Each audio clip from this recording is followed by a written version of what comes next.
Ngoja kuvuga ntakubarira. Nakuba wewe wewe. Ngoja kuvuga ntakubarira.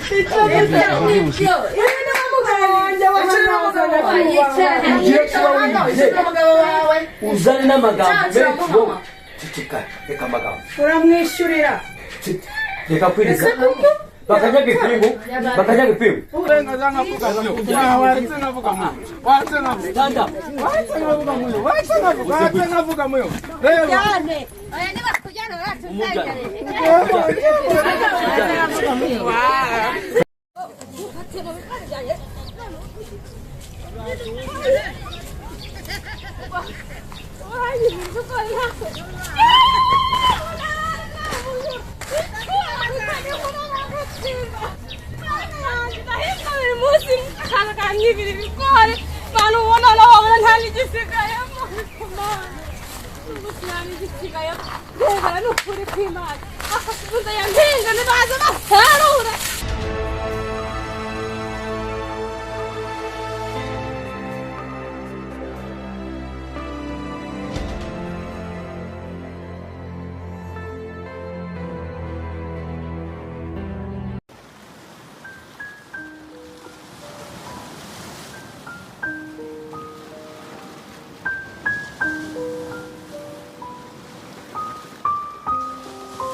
Uramukubitwa ni kuba mugabo.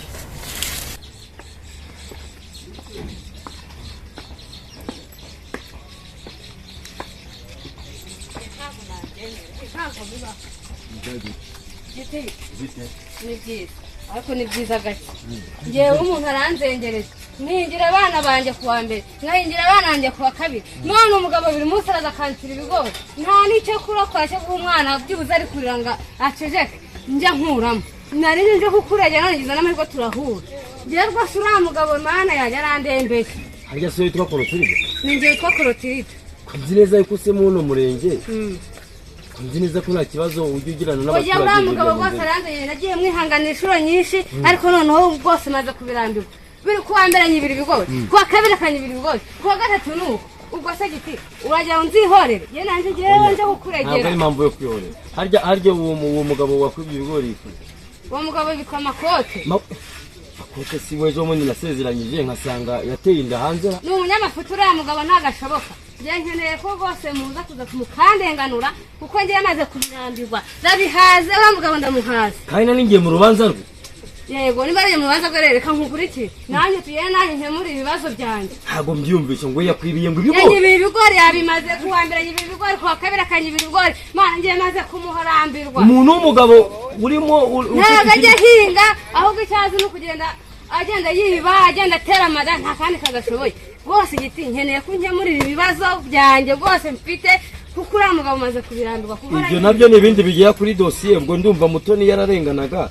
Urakoze kumpa ayo makuru nta kibazo. Ni ukuri pe mu ndenganuro. Harya witwa Korotiride? Nitwa Korotiride. Makote kwibi bigori. Rwose Makote Makote ndamwirukana mw'uyu murenge. Ndamwirukana mw'uyu murenge ajye kureba ahandi hantu ajya gutura. Imvura yose inyagira ndi guhinga nkatunda ifumbire. Kandi neza yuko utanga na mituweli. Yarangiza akazi n'umutekano rega ndawutanga. Ibintu byose ndabyitabira. Ni gute umuntu azaza ari inkonkobotsi no mu mudugudu akaza mu murenge ari inkonkobotsi akaza mu kagari inkonkobotsi akabagiye kutu amategeko n'amabwiriza birakurikizwa sibyo? Makote ntabwo ari hejuru y'amategeko. Yego twebwe turakurikiza ubuyobozi n'amategeko icyo biteganya. Yego kuko hari ibintu biba bimaze kurambirana. Sawa ngaho tugende nta kibazo. Muraho ko mutavuga se byagenze bite? Byagenze bite? Abajura unzi ko inzego z'umutekano zihora zibereye maso byagenze bite?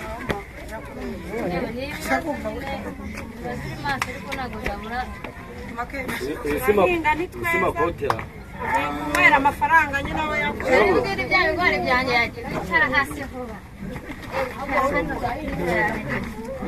Abantu bari gushakira bimeze bite?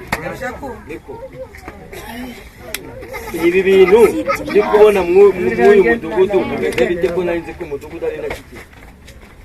Aje watuzengereje Makote. Wese zabazengereza bari zabazengereza.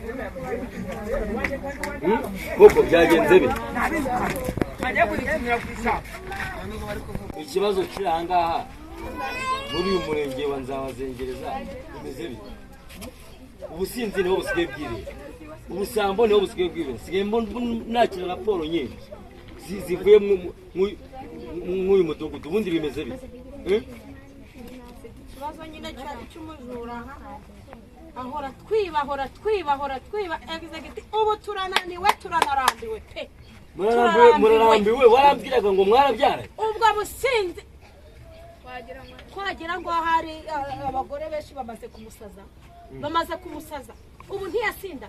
Ubu ngubu nuko akeneye kumpindezo agahindezo runaka hajya ngo ugiye gushyingiranywa n'undi mugore ye baba mbega umugore umbabaje. Ibigori by'abandi wabimaze. Ibyo ngira ngo bitureye. Reka tubaze ngewe hari ikibazo. Hari ikintu nibaza. Umuntu witwa Korotiride niwe ufite ikibazo hano. Korotiride wahagarara ukatubwira ikibazo ufite. Ikibazo mfite ni uko kuva kuwa mbere kuwa kabiri mpinga uyu mugabo yahinze akaza umugabo ndahinga kuva kuwa mbere imvura inyagira kuva kuwa kabiri hose ngahinga yarangiza akaza akanyizira ibigori ubu yabimazemo. wasomye akantu utazabibona. Nagira ngo njye undenganure uyu mugabo Makote aranzengereje. Abana banjye ntabwo bakibona igikoma cyo kunywa kubera ibigori byanjye mpinga ngo bazango igikoma yahize akabimara bikirindwi. Bivuze ngo ikintu kiriho Mutoni biriya bintu yaburanaga ni n'ukuri. uyu mugabo aratuzengereje ni ikirara ni umusizi ahubwo nayo ni umusambi kubera ko aka kanya Mutoni yarafunze yego Mutoni amaze gufungwa nkurikije nakoze n'ubugenzuzi na nkeke nakoze sanga Mutoni arimo agira gute arengana nibwo jewe nabwiraga sekirite ko abafunguye Mutoni ikibazo cyo tuzagikurikirane Mutoni ari hanze ahubwo bivuze ko Makote ariwe kibazo ikintu kirorera Makote nitaye ku businzi bwawe uri kugaragaza hano mu nteko y'abaturage nkurikije n'amakuru abaturage barimo baramba Makote ufite amakosa ikintu kiriho rero dore ku itariki aka kanya iyi saha ndetse n'iri segonda Makote hari ikintu wakisobanura muri ibyo bakurega yego muyo uri umugabo ungana na isiko yangabiye inka urumva nukore kw'Imana zaserange mu inka kuba adatera kugabira ibyo gukora amakosa uriya rero guturana n'abaturanyi babi birangana no guturana n'ikigunda namba n'ikigunda nacyo havamo akajereri kakaza kakakuganiriza sha aba barabeshyera reka kuvuga ngo babeshyera njye ari kuvuga ngo yego nibye ibigori ngo by'imishwi yewe ni ibikoko ibigori by'imishwi jesa ni ibikoko ni ibigori bitari byera neza ndagapfa ndagahamba ubugari mu isosi inyama ziraryoha urumva njye reka ngo ubwizo kure njyewe nta nubwo ndiba nikira banza cyokoze ikintu nibyo ni kimwe mu reka nikubwire nibyo ikintu kimwe nibyo umutima w'umugore wanjye uyungusha narawibye arankunda ni cyo kintu cyonyine najyanye tutitaye ku magambo uri kuvuga bigaragare ko wasuzuguye abaturage ugasuzugura n'umuyobozi w'umurenge ntabwo ngende byonyine twagwaye ijambo ukavuga wicaye yego icyo ni ikibazo security uriya Makote ntitaye yuko yasinze mushireho ipingu ibindi turabivugira mu murenge bakujyane tuzengereje cyane umwana wabyaye n'umurera baravuze ngo muri mu umujyane rwose kuko yarazengereje ikibazo cy'uyu munsi ikibazo ni Makote ninde w'ibyihene ni Makote nkuko ninde nkwavu z'abandi barazimaze nta kintu cyo kwireguza uyu mugore aratemanga n'umugabo uburenganzira nkavuga waretse nkavuga muyo rero oya nibakujyana baratuzengereje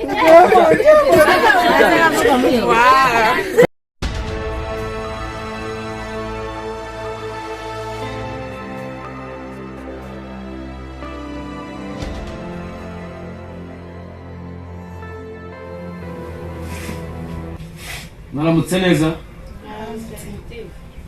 banje kubasuhuza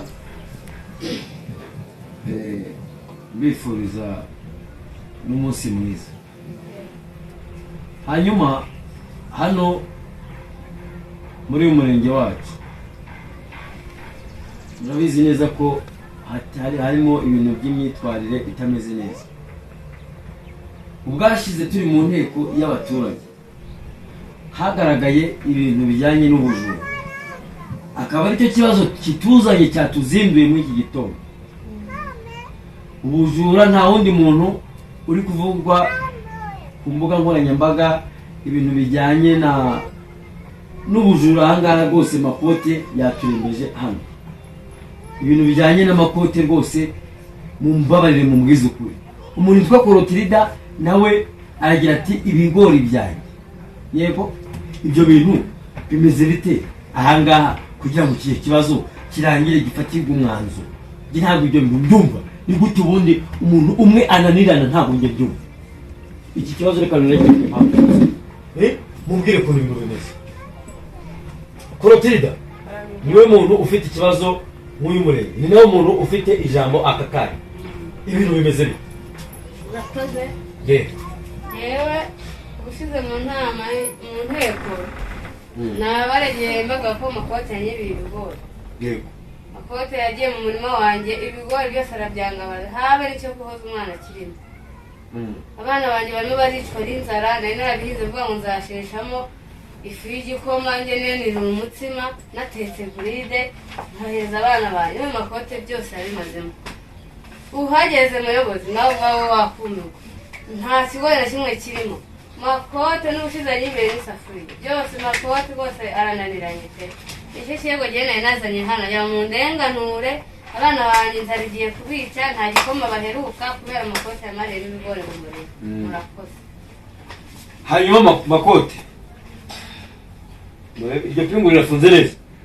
Iryo pingu rirafunze neza ataza kwiruka. Makote ikintu kiriho tukubaza ubwashye turi mu nteko waradusindiye ndetse ugaragaza imyitwarire itari myiza uzinamo n'agasuzuma. Uri muranywa uri muri iriya data kuntu yagwaye ibyo bya data ko yagwaye inka ntabwo ibyo ngibyo bindeba. Kuba impamvu yagwaye inka nuko data ndetse na papa wakubyara bari inshuti. Papa wawe yageze kugirira neza data niyo rero iriya n'ingororano yaguhaye. Ntabwo bivuze yuko ubyitwaza ngo ujye kwiba ibigori by'uwitwa Clotilde. Mu magambo make tutagiye mu bintu byinshi urabivuga we. Bwana muyobozi Ibintu by'amarira byawe bigabanya. Muyobozi rero umva urebye njyewe umuntu ari kumbeshyera ngo njye namwibiye ikigori kandi umurima we mwibuka yuko uturanye n'inzira sibyo. Naratambutse ikote rwose riba rifashe cya kigori riragihaguze ni ikote uko uribona gutya rino kote nambaye niryo ryahaguze ikigori genda arengana kandi afite umurima akunda. Ndabeshya rata ndabeshya rwose ni ikote ryaciye ikigori kiwe rwose reka mbabwize ari no kumbekera. Njyewe ntabwo ndi kukubeshyera nabi gufatanya ibigori. Bada wetse ijambo racyari rya Makote. Njyewe buriya reka muyobozi buriya rero ngumbona njyewe mbanyize n'agahinda sibyo.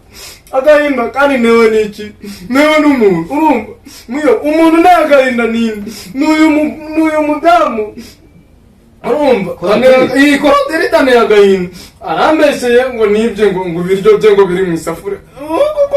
Uko mubizi abantu bose twabanye n'abo duturanye n'abaturanyi mwishize mwumva Makote yiba usibye uyu nguyu neza uruga gusa.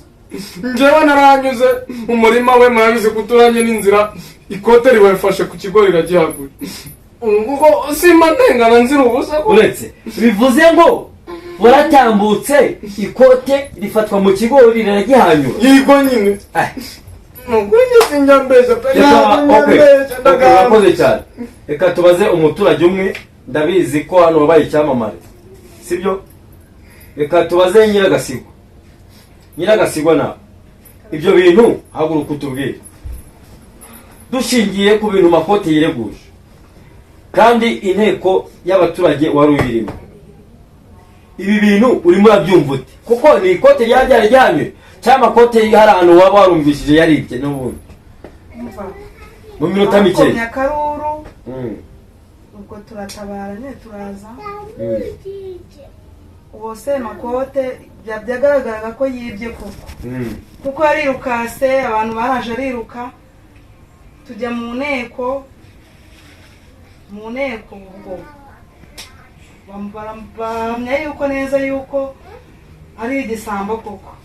Nawe ubwe urebye ukuntu byonyine yakanuraga wabonaga ko yibye ari igisambo ruharwa. Ariko kuri indebo y'umuntu ntabwo bivuze yuko ashobora kuba ari umujura. Yego muyobozi rwose indebo yanjye bamubonye bifite no hano mu ikote. Mu ikote hari abantu bamubonye ko yaba bifite mu ikote. Hanyuma ikintu ndi kwibaza Clotilde yaramubonye yaramufashe. Clotilde waramufashe Naramwifatiye hanyuma ukimara kumufata wavugije induru ncitse ko twarazurumukanye antura hasi arangira hanyuma rero ikintu kiriho shingiye ku bintu numva abaturage bagushinja we Makoti. Wibuke ko ejo bundi hari umukecuru waje avuga yuko hoya umwana w'umusore hari akazu k'inkwavu ke wibye. Yego kanarenga rwose ndabeshera bariya rero abantu mwebureka mubwire Makoti na bujambo nagwaye uri kuvuga ntabwo bari abantu bangirira ishyari babona nibereho neza babona ndi mwiza nukuri bangirira ishyari. Reba muri iyi karitsiye umuntu ko gusenga urasenga ndiba ko njyewe nabonye njyewe ibyanjye nabonye byamaye igihamya uri mu nteko y'abaturage. Wowe ubwawe Makoti wagiye mu nteko y'abaturage wasinze urimo urabandagaza nta disipurine wagaragaje. Shingiye ku itegeko Repubulika nzabazengereza iteganya Makoti ugiye kuba ukurikiranwa n'ubutabera uri muri kasho. Tugwaye sekati joro iminsi 50 y'agateganyo turimo turakurikirana ibyawe. Nuko nguko bimeze.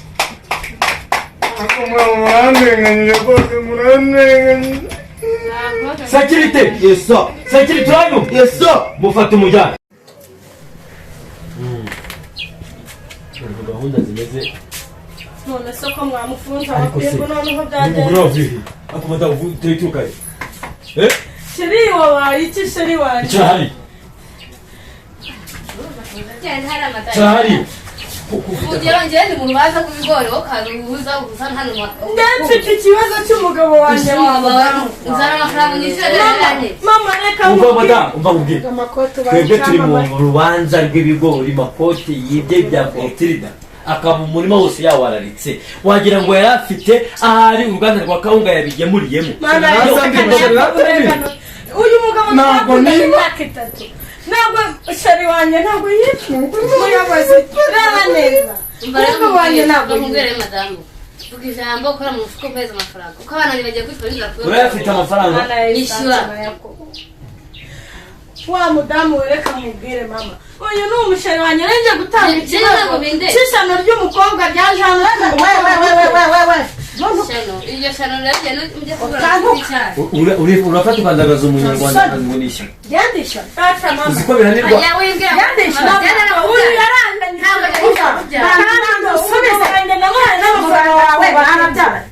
ariko nasheri wanjye ndamukumva mubwire rero ntabwo ndishano kumana n'umugabo wawe ariko urabizi ko mukobwa kumana n'umugabo wawe ntabwo yiba nakunze makuru umugabo mwiza yuvuga ngo umugabo we ntabwo yiba ko nareba n'urukwa buri munsi wari umwizirikiyeho ibigori bagufata ko buri cyanya kuri WhatsApp no mu nyene ahubwo wenda gufungana nabo nukuri turakundana umva mubwira nshuti yanjye Makoti twakundanye mbere yawe urabyumva neza urabisobanye dufitanye umwana w'imyaka 4 ubwo hashize imyaka ingahe tumenyanye ariko ndamukunda nyine abanza unyumve twarabyaranye duhigane ibikoresho bimwe na bimwe arabirya mwababanye se nabyambwiye umva wowe nyamucyo nabyakubwiye ngira gutari gutekane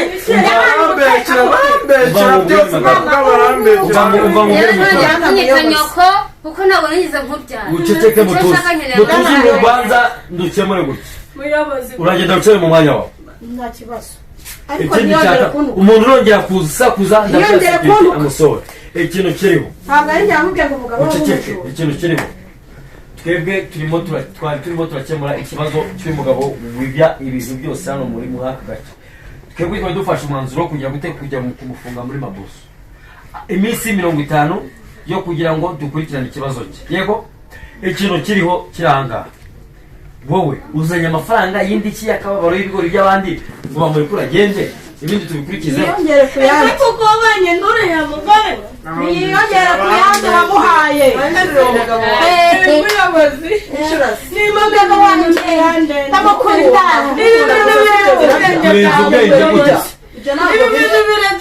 ugiye gusana noneho niba byari arayakura umukobwa aha ikintu kiriho yagize ati nagize ndase kuko warabikora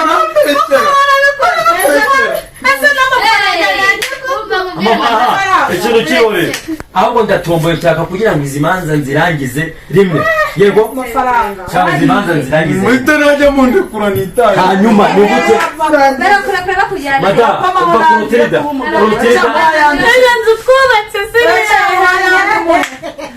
sekirite umuntu ugiye kuvugana ijambo umusore yesa birumvikana yesa ikintu kiriho wowe mutoni ndakumva nyakubahwa ikintu cyakuzinduye urakizi yego yego ikindi cya kabiri kurotirida ikintu cyamuzinduye arakizi usibye uyu nguyu uje sinzi yavuye niba nawe afite ikibazo arakitugezaho yego waruza ngo n'iki ubundi tuguhe ijambo urakoze muyobozi ubushize narinde hano n'umutware wanjye umutware ariko ni muri abana ni sheri wanjye sheri wawe babijya mushini twari twaje hano rero gusezerana ngo tubane umugore n'umugabo ubwo rero uyu mugore ntabwo muzi ko sanzwe nzi ko uzigira amahane ukaba uri kuvuga nka padiri gusoma misa uyu mugore yaraje nuko twari turimo dusezerana nawe wari uhari byari ugana sipide we s'ilvopre byari bigeze kure uwo munsi uzi ko wagira ngo urimo urasoma misa nuko rero uyu mugore yaraje nyakubahwa muyobozi yego araza ageze aho ngaha yatwikira ubukwe avuga yuko nk'umusheri wanjye yamutenda kandi uyu musheri wanjye ntabyo yigeze ambwira nyakubahwa kuri nanjye ntabwo none ikibazo ni kandi twubakanye cyangwa n'umugabo wawe n'ibihumbi 600 yo kugira ngo twubake iyi nzu tuzaba ahantu abantu bakiri batoya none nanjye nsanze mwamwambitse n'amapingu ambese ngo ni ibyo bigori ubusaboko nyakubahwa ibintu byo kuzana emosiyo rero sekirite inshingano zo kuba gitifu mu minota 2 mbaye nziyambuye bereze iyo ngofero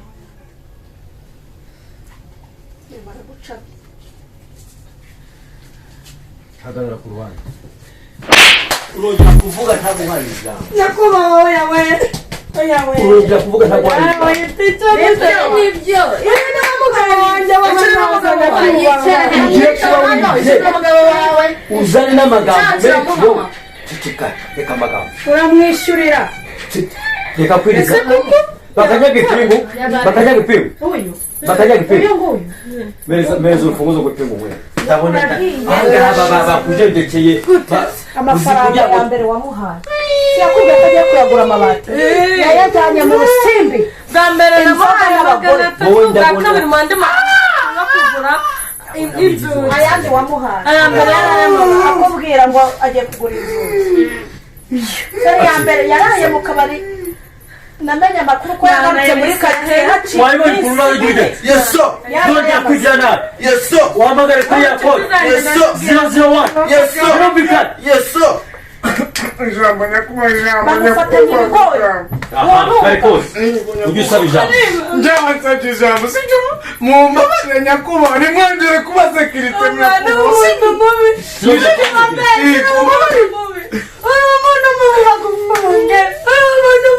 cyawereje ko mufunga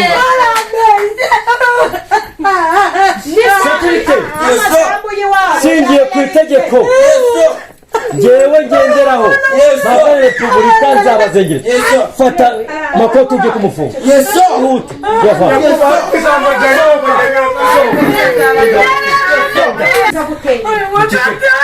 muceceke mbabazi ubwo igihumure ubwo igihumure Madamu. cyangwa Madamu. yewe Nanza bikaze. Arapuye. mwongere umwuka Madamu. kora ku mutima wawe yewe Mana yanjye ntabadupfanye rwose makoti tagishe n'ibigori mucyo Kumana. muzana amaso muzana utuzi Use ko kumana. kada Amaso aravahe. ndebere amakoti ibyadukoreye neza ibi turabikizwa n'ahehe turabikizwa n'iya N'umugore arapfuye. Madamu. mumutuzi Madamu. mumutuzi ego katuganira mumutuzi ego mumutuzi yavuze menshi Madamu. mumutuzi nawe unywa amazi akumazi amakoti we yewe Kunda n'ibigori. umva Tubuse ibigori byanjye byatabimwishiye. nyamucyo Sura yagushyira hano. Aha, ariko ukanguka. Ongera tuni. Ongera tuni. Aha, okay. Aha, okay. Mumwe muhakanye yicare wenyine kugira ngo mutongera kumukira umwuka.